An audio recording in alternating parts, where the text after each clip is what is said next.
Hey, good morning, good afternoon, good evening. This is Billy McDermott, part of the sales engineering team here at Red Sift.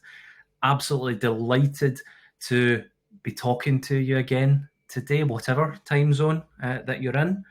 I'm even more delighted to be joined by my colleague, Tom Emilio. Tom, would you like to say hello and introduce yourself? Hey everyone, glad to have everyone here today. Looking forward to diving in. I'm Tom Amelia, Principal Sales Engineer here at Red Sift, representing our North America team here, and I'll be working with Billy on the demo and diving into our platform today. Thanks so much, Tom. Tom, I think this is the first webinar that you and I have managed to do together. I So think it's it an is. absolute pleasure. Dream team, absolute dream team. So today, everyone, we're going to do a bit of a deep dive into the wonderful world of certificate transparency monitoring, the best way to prevent your PKI related outages. It's a topic that's close to both of our hearts. It's an important part of how we work with customers. But I think sometimes we don't talk about the mechanics of certificate transparency monitoring, why it's the best way of tracking certificates and how you can use the information to prevent outages. So today we're going to do things in a couple of different ways. The first thing is I'm going to talk about the theory behind certificate transparency, what it is. It's not going to be boring. Well, I hope it's not going to be boring anyway. It's actually quite an interesting topic. I'm going to talk about how CT log monitoring can actually be used and how it can support attack and risk mitigations. I'm then going to hand over to Tom. Tom, what are you going to cover off? Yeah, we're going to actually take a look at the platform itself, talk about all the different metadata associated with certificate transparency logs and how Red Sift Certificate extracts that data, on your behalf. We'll talk about, enterprise environments at scale and how different APIs and webhooks on our platform can pull that data down into your different data warehouses, data lakes, things like that, and really just show how much raw metadata we have on, CT logs. Fantastic. And actually, on that point, it's certificate transparency monitoring is huge. I'll talk about the why it's so big in a moment, but there's more than 7 billion certificates currently within certificate transparency logs. There's tens of millions of certificates being issued to certificate transparency logs every day. So it's a huge volume, a huge stream of data that's been issued that we can help you utilize and take advantage of and get it into a single pane of glass. And Tom's going to show you a bit about that in a second. But here's a quote from the Hard and Eyes founder, which is now Red Sift Certificates. I even wrote the book on certificates called Bulletproof SSL and TLS. And here's the description from him. CT logs are services designed to support the monitoring of activity in the entire PKI ecosystem. Certificate authorities who participate submit public certificates to logs, who in turn then make them available to the public for auditing purposes. So you think to yourself, oh, they're made to the public for auditing purposes. Great. Anyone can go in and consume them. And yes, that's true. But it's really difficult to actually do that at scale because of the volumes that I was actually talking about. Certificate logs are part of the certificate ecosystem and a really key part of it. And this is the workflow that's involved when certificates are issued to the public internet. It all starts from at the top level between the CA, the RA, and the subscriber. And CT logs are responsive. Everything is actually submitted to certificate transparency logs by the certificate authority, both the pre-certificate, i.e.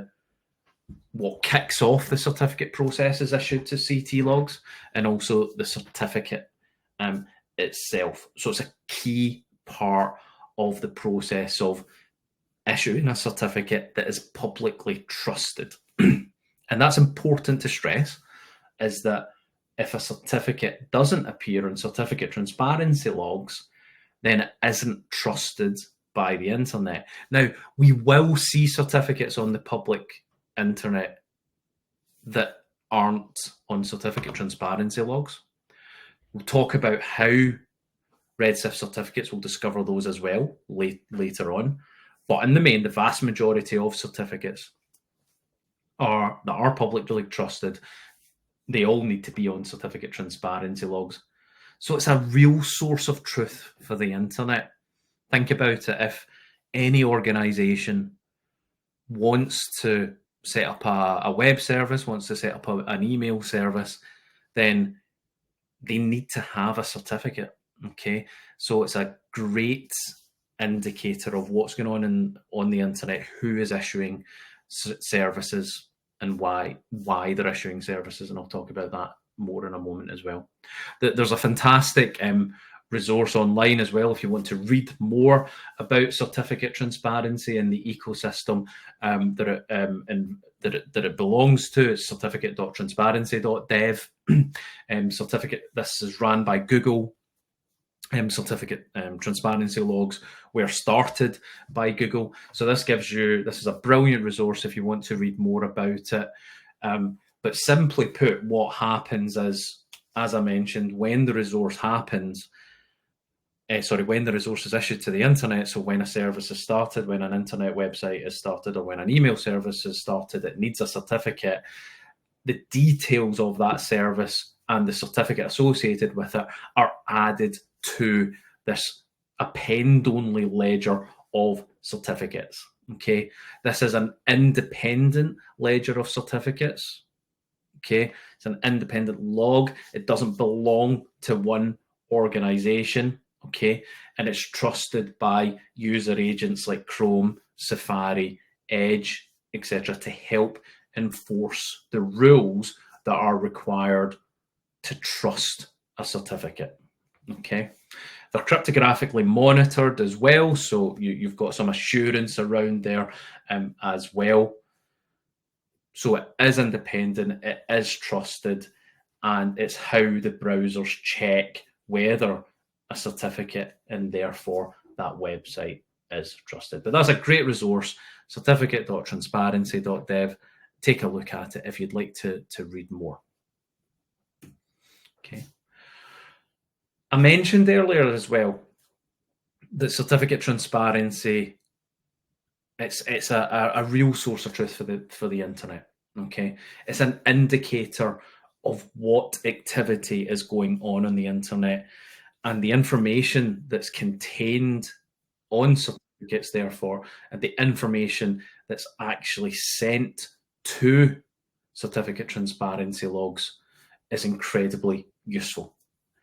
What you can see here is a certificate that's been issued to CT logs.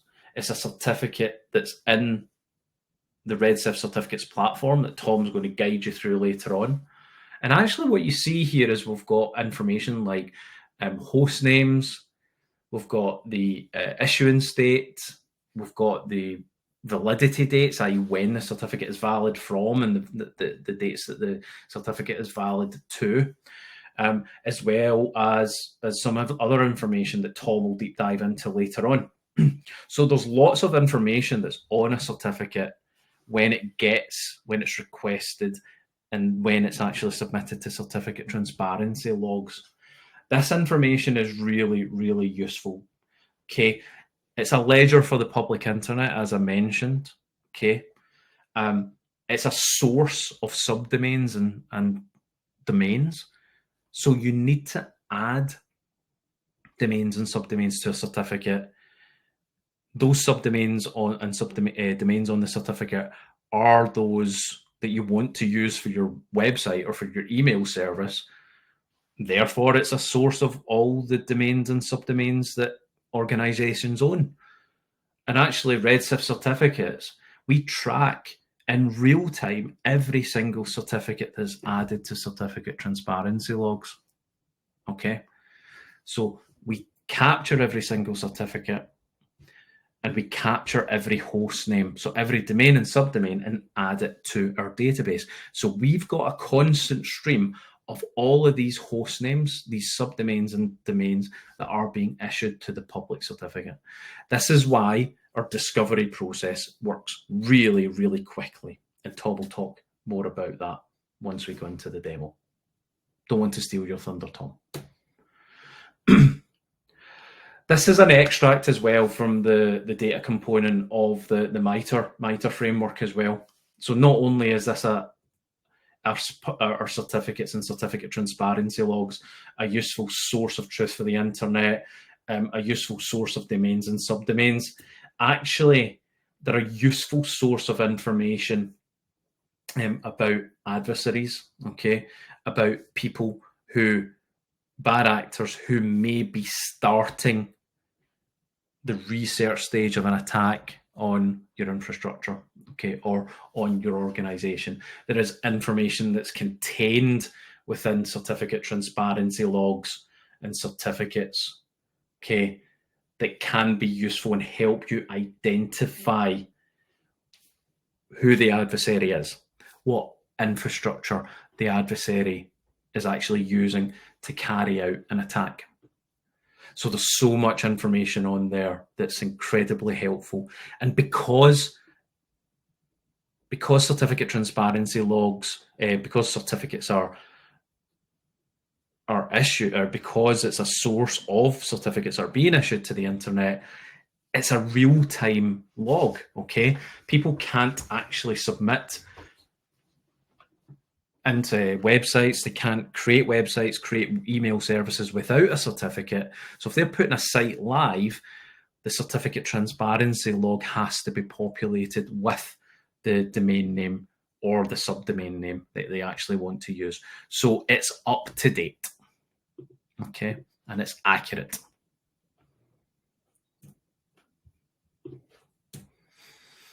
We've got a question from Cara.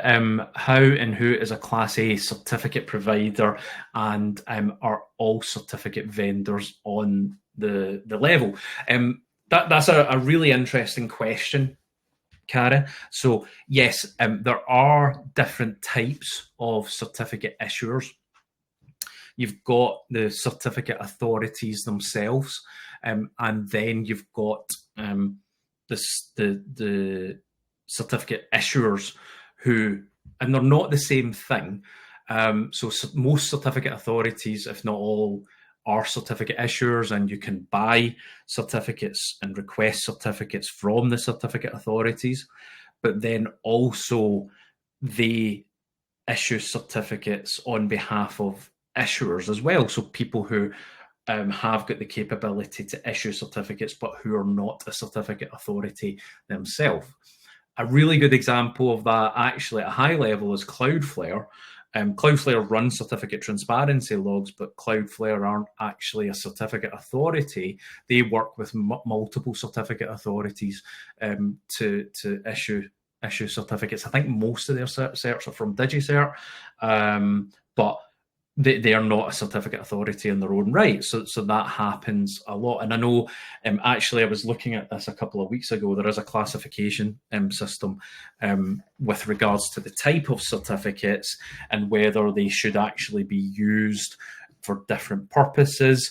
It's not something that we go into in a great level of detail in Red Sift certificates, i.e. the type of certificate and whether it's suitable for government use versus private use, whether a certificate can be used for private individuals or whether it can be used for commercials. But it's such a good question. I'm going to take it away. Actually, we'll put out a blog about that and put further information about it in due course. But really good question. Thank you very much for that.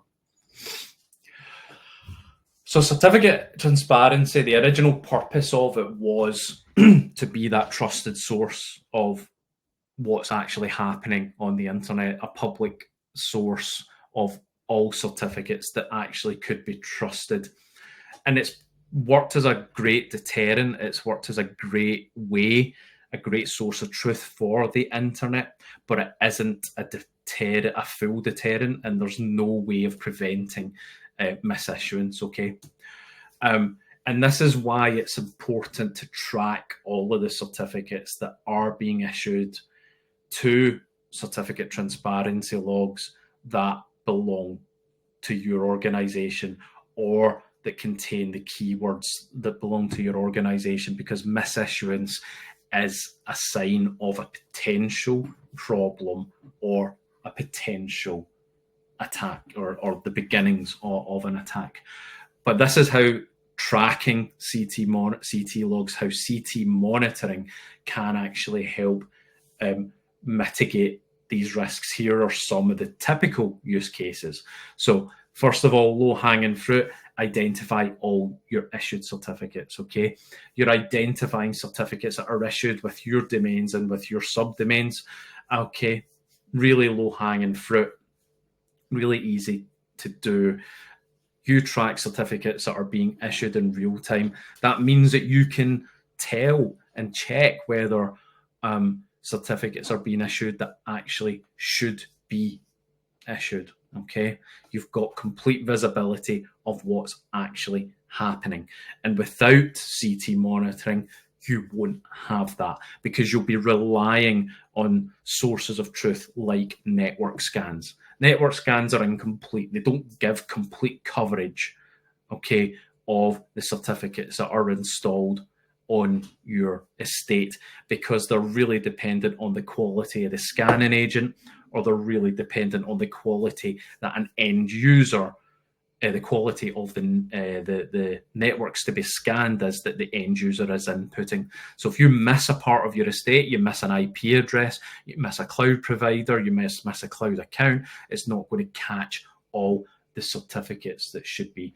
This is a real benefit of certificate transparency monitoring and certificate transparency logs, okay? Because it's a source of truth. You're going to catch all the public certificates that should be that are being issued onto the internet. You can track all the domains on certificates. Sorry, I just spotted a typo there where I've duplicated a little bit of information, but think about it.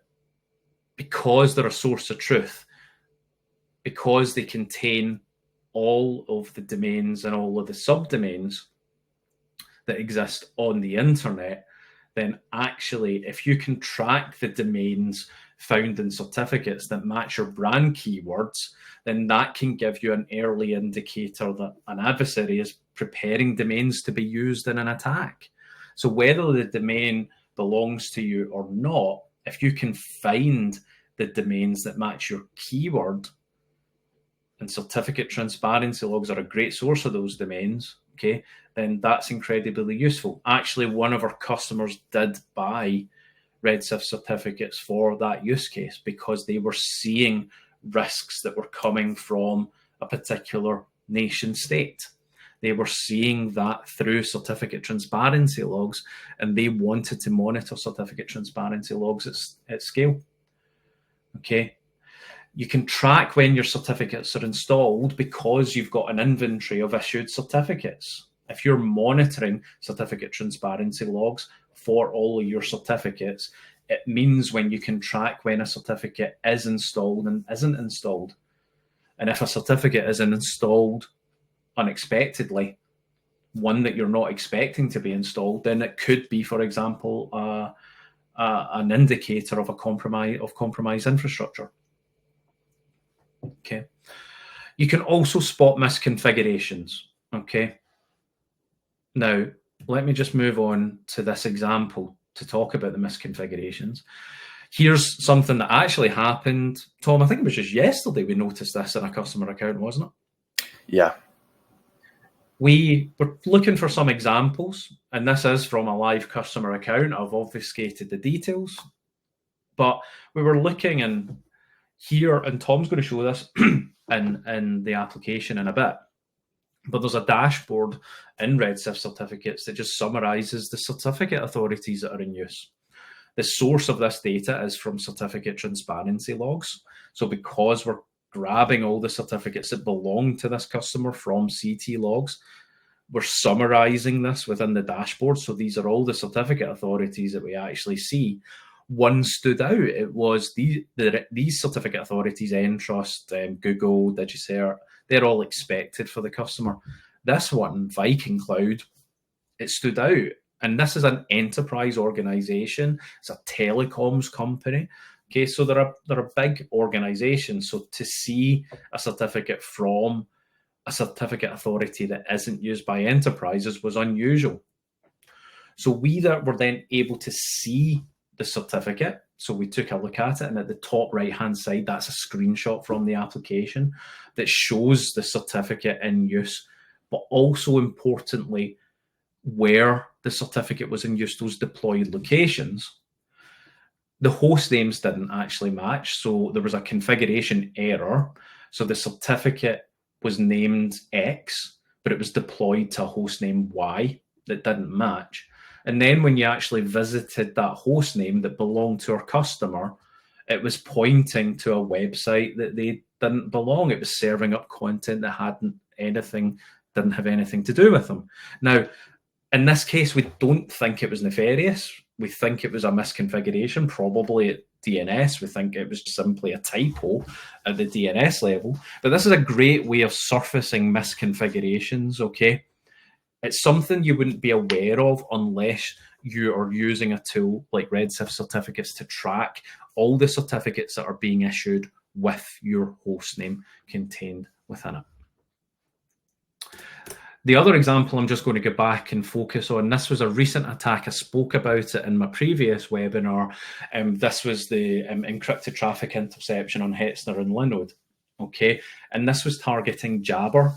We'll send out the link with the slides if you want to read more about it. But this attack was actually detected because someone was tracking certificate transparency logs. The attack used a certificate, okay, that was in the name of Jabber, and that's the way it was eventually detected. It was through certificate transparency logs. So these are really live, real examples of how certificate transparency log information can be used to detect misconfiguration, can be used to detect risks, and can be used to detect attacks that are actually happening. So how does it happen? Tom, can I hand over to you to Absolutely. To start the demo? Let's do it. All right. Great cue up from Billy there, kind of telling the story, and we're going to really use the platform to tie everything together here. All right, so really quickly, just to set the stage here, whenever you enter a domain into our platform, we're going to do all the discovery on that. And there's all sorts of subdomains, hosts, and underlying certificates associated with that. We're going to just pick on one in particular to really tie, the certificate transparency story together and some of those issues that Billy pointed out. So we're going to use alpha.redsift.tech, and there is a underlying certificate associated with that host. So that's what we're looking at here. You'll recognize some of the data here from one of the slides Billy had a screenshot with, but I'm going to drill down a bit deeper. So the first thing we see with alpha.redsift.tech, right, we can see the issuer. Let's encrypt. You'll remember that roll up of CAs. That's really helpful to understand, all of the different certificate authorities associated in your environment. And we'll look at that in a little bit. But really, the amount of sheer metadata that we're extracting from certificate data, certificate transparency logs is honestly a ton of data. And what we do really good is extracting and sifting through all of that data and pulling out what's really most important to you. So I won't go line by line here, but the first pieces of data we're seeing is, around the issuing and when expiration ties in, right? Key strengths and the different signatures. Now, what I've already expanded here is drilling down further. And what's really important to understand is with this particular certificate, you see some of these wildcards involved, right? So we have, alpha.redsift.tech, but we also have on dmarc.alpha, right? So subdomain of a subdomain, sync.alpha, right? Another subdomain of a subdomain, etc.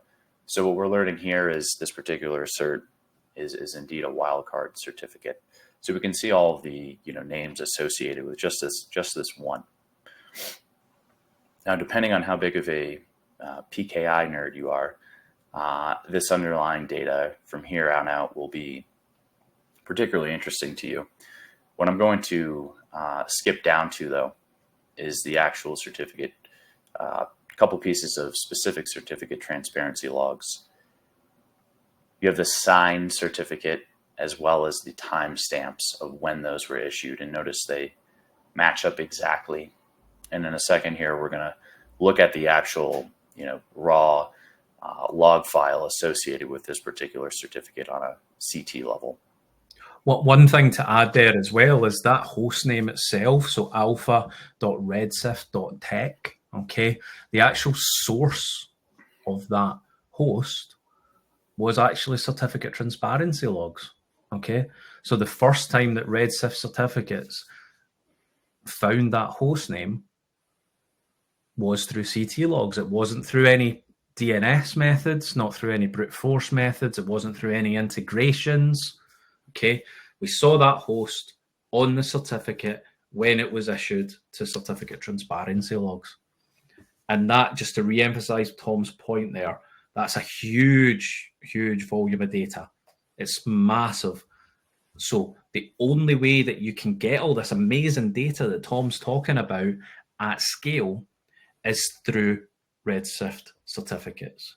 It's a constant stream of really interesting and very actionable data. And I think the stat Billy mentioned was, even monthly, there could be tens of millions of certificates deployed, right? And you think about your own environment, how many certificates you're issuing, to keep up with this data and have it organized in a meaningful way. That's really important, and we'll talk more about using our webhook and API to push that data to different areas of your own environment internally. And Billy, I think you made a good point there. Just on that as well about that that volume of data. I say 7 billion certs, but actually it probably is 8. I don't actually remember now off the top of my head. There's so many. Lots of data. Right. And the reason why it's like that is that the continuous, for want of a better word, commoditization of public certs in particular in PKI, and the constant rule changing that's going on. When I started, I can't remember how long we were issuing certificates for. When I issued my first certificate, God knows how many years ago that was now. Now the life cycle is becoming shorter and shorter. Let's Encrypt, it's 3 months. Google, or probably GCP and Google, are changing it to 3 months. So that is going to become the standard. So as the life cycle, the standard drops, guess what? That's more certificates. So if you're normally issuing certificates with a validity period of a year, which was the standard, and it's now 3 months, guess what? 4 times as many certificates in your estate. Yep. You can't do that by a spreadsheet. Yeah. It's not going to get any easier to necessarily manage all of this unless you have a solution that will scale with the growth of your infrastructure and environment. Just getting back to some of the more important bits of data here. We do this analysis to ultimately make sure you're checking off all the boxes here. One of the example Billy had from an actual customer use case or issue rather that we redacted that information. That was where we were seeing a mismatch on host names, right? So this one checks out on that level, but I figured I would mention it from the slide that we're looking at. This is exactly where you can see to make sure on a deeper view that you're checking off all the boxes here on these deployed certificates. And it is an RFC as well. The certificate, it is part of the standard that the certificate should match the host name. So, even if it's a lot of the time, particularly when it comes to, for example, Microsoft services, when they're being issued and when they're coming out onto the internet, they will come out with names that aren't your host name. Okay, and they'll be flagged up as a configuration error because they don't meet the standard, as well as if it wasn't, for example, a recognized vendor, it wasn't a third party that you were using, then it could be a risk of an additional misconfiguration or a potential attack vector. So. Yeah, I think we see that a lot with I think it's Microsoft Link, right, Billy? Right. With mismatch host name that we're flagging. Cool. So within this view, right, we can actually take it a step further and tie it back to the particular certificate transparency log. So looking at the same cert here. Now, if we come over to, I've already set this up, but under the CT portion, right, you're going to see a few different things here. So you remember Billy was showing kind of the different phases of issuing certificates, right? Well, here's the pre-cert data, okay? And then you have the actual issuing of the cert itself. And we've looked at that, just to come back, right? We had these different timestamps at December 11th. And what we have really is the name of the actual log files in which are the certificate transparency logs. But we've, of course, extracted some valuable information out of those CT logs, which is what we've been looking at. So you're going to see both the pre-cert and the actual cert itself. And again, here's that December 11th with that 1201 UTC timestamp. Other valuable areas of this particular view, right? Deployments, okay?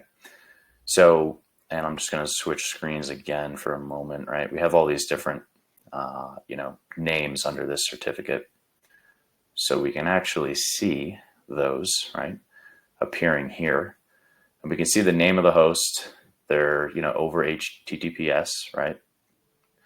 And you can actually just map all of those different names of hosts to particular IP addresses, right? So since it is over HTTPS, we know it's over port 443, but now where these particular certificates live on an IP address level, right? And having all of that data pulled together makes it much easier to really just understand which certificates are pointed to which environments or IP addresses. And that's really useful from a remediation perspective. We're currently talking to a large financial services organization in the US. And one of their challenges is from other vendors, they might get some basic certificate information, but they don't get all of the installed location information, okay? So we're taking the information that we find from certificate transparency logs, we're then using that to check where the certificate is actually deployed through our host assessments, and then telling the customer this is exactly where everything's been found. And, so because if a certificate is being replaced, they might miss an installed location unless they've got this source of truth. And this data is fresh. It's up to date. Tom was talking about the timestamps from the CT logs. Those are the timestamps from the last time that we saw that certificate installed.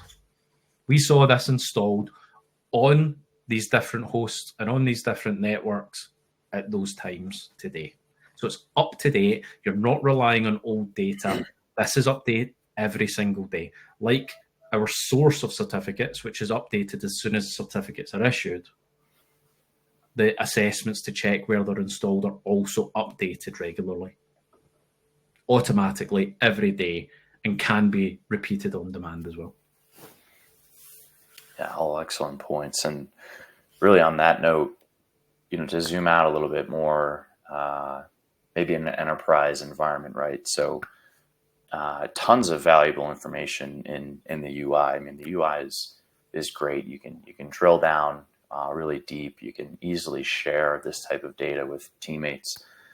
But when we think of, for example, Billy mentioned a particular financial services customer with tens of thousands of employees, right? Just massive infrastructure. The best way to use this data is going to be consuming it, right? So accessing it via the API, using our webhooks, pulling that data down, pushing it along to your own infrastructure, or logging through, maybe use PubSub for GCP. But the point is, everything that's accessible in the UI is also accessible and more via API and webhooks. So when you do have an environment with, tens of thousands of certificates, right?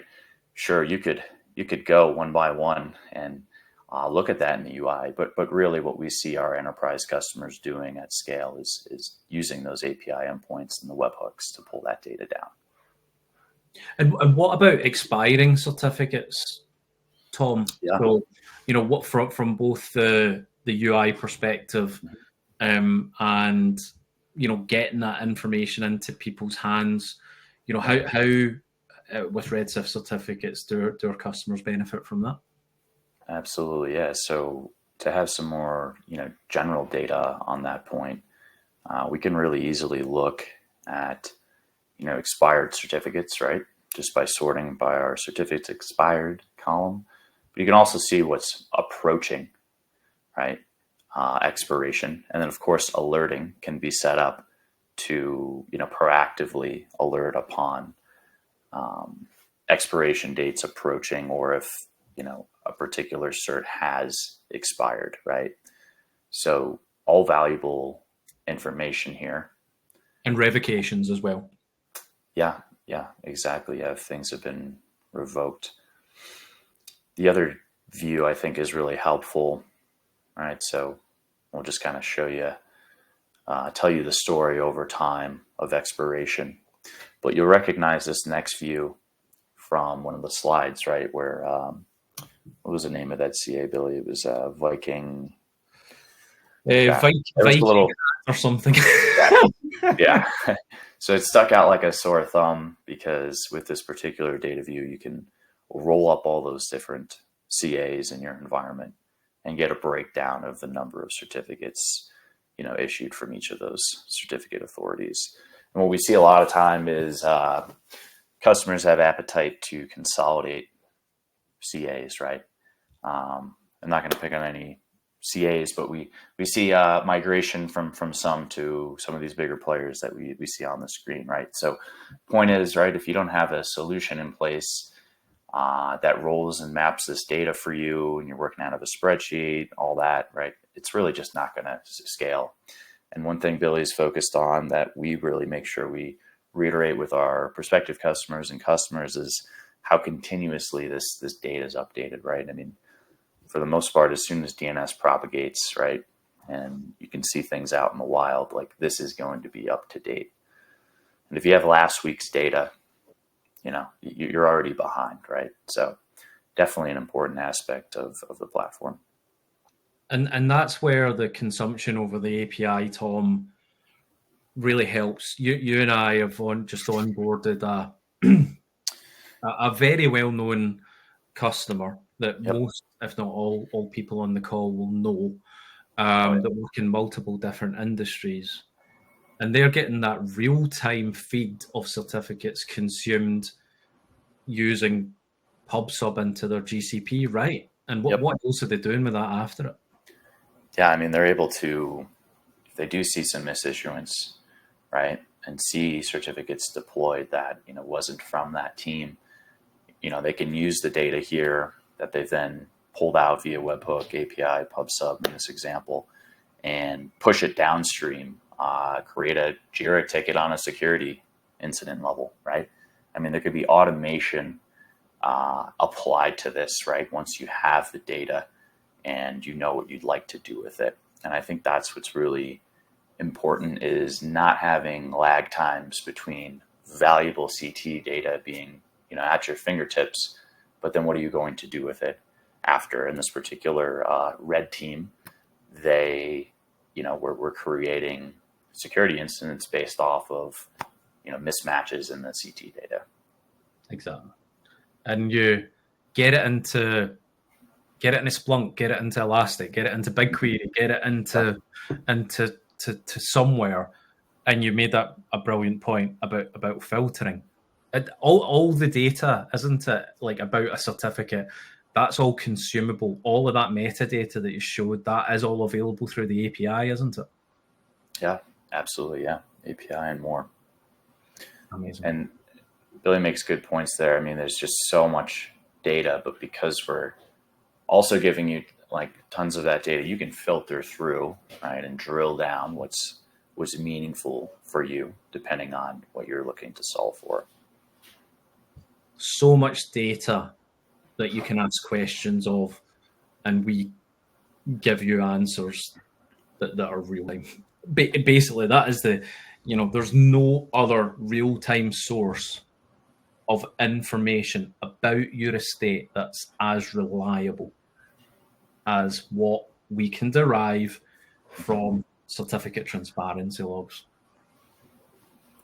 The other feature I'll show real quick, I know as we're coming up on time, for keyword monitoring. So Billy had mentioned a particular customer who was, paraphrase here, ultimately being targeted in a way in which certain subdomains or hosts or domains were being looked at by bad actors and trying to issue certificates on those particular subdomains or domains. So what we've done here with keyword monitoring is we've added specific keywords, and what this does is our platform will find particular domains, subdomains associated with those keywords, so that you can monitor them in a way where if you're getting attacked through that door, we can monitor those particular keywords, and they'll come up under discovered